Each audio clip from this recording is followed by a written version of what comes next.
Born in Canning Town, huge West Ham fan. Yeah. Why? For all my sins. Why West Well, Ham? listen, this is the thing about football, right? It's about where you come from, right? It don't matter where that is or whether. There's nothing worse for me than a Cockney red, right? I remember I've been out before. I think I was filming something, and there was two Cockneys. One was a Liverpool fan, one was Man United, and they were having this argument. And I was sitting there thinking, and they've never been to the ground, right? Right. They chose who they want to support. Mm-hmm. You support your area, you support, your club where you're from. I'm from West Ham, and it's hard work. It's nothing but heartbreak. But the idea of another club coming to your little town and playing your team at football, it sends men wild. We're passionate about it, So what's been your biggest disappointment then with West Ham? It's a constant disappointment. You're forever the optimist, It's like, I just missed out on the glory days, I used to go over there in the sort of late 80s, and so I've got a bit of the Tony Cottee and the McAvenny years. Well, it was half decent then, but, it's a constant heartbreak, I've never really had any glory. But you know what, it's fine, because it's West Ham. I can walk to the ground from where I used to live.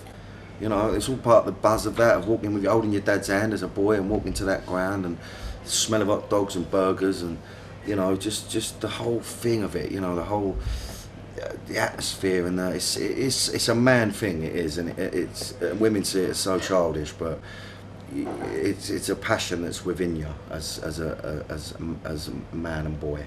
Well, you must have by now met some of your West Ham heroes. Yeah, do you know what I actually did? I did a thing called All-Star Celebrity Soccer, right? It was on Sky One, and it was basically a six-a-side tournament, Right. and it was 3 ex-players, 3 celebrities, and 2 fans, right? Right. And it was one of the greatest times of my life, because I got to play in a tournament with Frank McAvenny and Tony Cottee, right, with a West Ham shirt on, playing other clubs. So Chelsea, for instance, they had Rude Hullet. There was like Liverpool. And we got to the final. It was played on a carpet. Ian Wright and Helen Chamberlain were presenting. I mean, it was a moment of running. I just remember the first moment when I was on that pitch. Tony Cottee had the ball, and he looked at me, and I thought, he's going to pass the fucking ball to me. And he laid the ball off, and I just thought, just trap it, just don't let it go under your foot. It was just one of these amazing, it's like living a schoolboy dream. I set him up for a lovely little goal which he scored, and it was all televised. And I remember I'd set him up and he scored, and I ran up and cuddled him, and I had to control myself because my lip was going. I thought, you got this hard man image. You got to rein it in a little bit. It was just such a beautiful thing to have that opportunity. To have that opportunity was just the best thing. And like I said, we got to the final and we lost to Middlesbrough, 1-0. That's tragic. And even I know that. It was just and I couldn't play in the final because I fouled someone, but I came off worse, and so I had to go and have X-rays, and so I couldn't play. So I was just the manager on the touchline. And it was at the David Beckham Academy, so it was all indoor, and it was just a beautiful thing for me. And it's just a real special moment, and the job I've got, and it gives me, these opportunities to get, to do these things, These are the bonuses and the pluses. I remember a time when it seemed like we had these huge personalities on the football pitch. Yeah. We were reading about them all the time. Yeah. And it seems like we don't get that anymore. What do you think? Yeah, this is what makes these people interesting. They're really highly talented people. When you see that bit of humanity, that just like someone who's just normal, someone to be able to be so normal and so without any airs and graces and be talented is a wonderful thing to watch. And I think, them days are slowly, they're gone really, they're gone. It's weird with Gazza because obviously, he's had his troubles, and I think without football he's lost, something died inside of him, but he was excited on the pitch and he was exciting off it, and he was actually he was funny and he was witty, And and you see all these players now, and they're especially so media trained, and they do these interviews after a really exciting match, and they're just so. I think this is in a way, this is where I come unstuck in a way. I have come unstuck because I'm very lucky for the job I've got. I've worked hard to get where I am, but I've never lost what I'm about as a person, and I never went drama school. I just loved acting as a child, and I was good at it in school. It was the only thing I was good at. And then I got picked out of a sort of drama club I used to go to, and then I had an audition, and within a week, and I got that part, and then all of a sudden I'm working professionally as an actor, but I'm still a kid from the council estate. And so, as much as I loved what I was doing, I wasn't really ready for being shaped as a media personality, whatever that is. Somebody that's got to be so smiley and cheesy and cheese on toast bollocks, to be honest with you. I've struggled with that, If someone asks me a question, I will answer it. I will be honest, and you can't be honest, really. You can't. If you don't like someone, you can't say it. You can't really have an opinion on anything, and it's something that took me a long time. I mean, I started acting at 14, so I'm 35 now, and it took me the best part of 20 years to realise that, and it's sometimes, listen, I've seen stuff before where I've been interviewed, and in some of the shows I've made, these documentaries, and I cringe, because it doesn't necessarily suit television as well.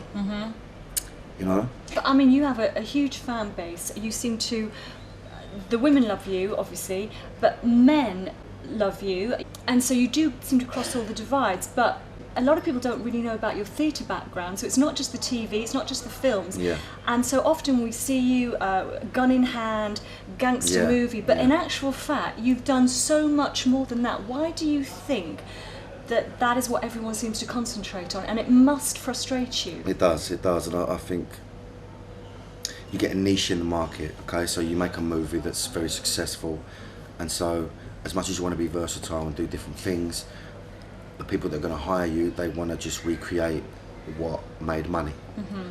And I've played gangsters and stuff, but I've never played,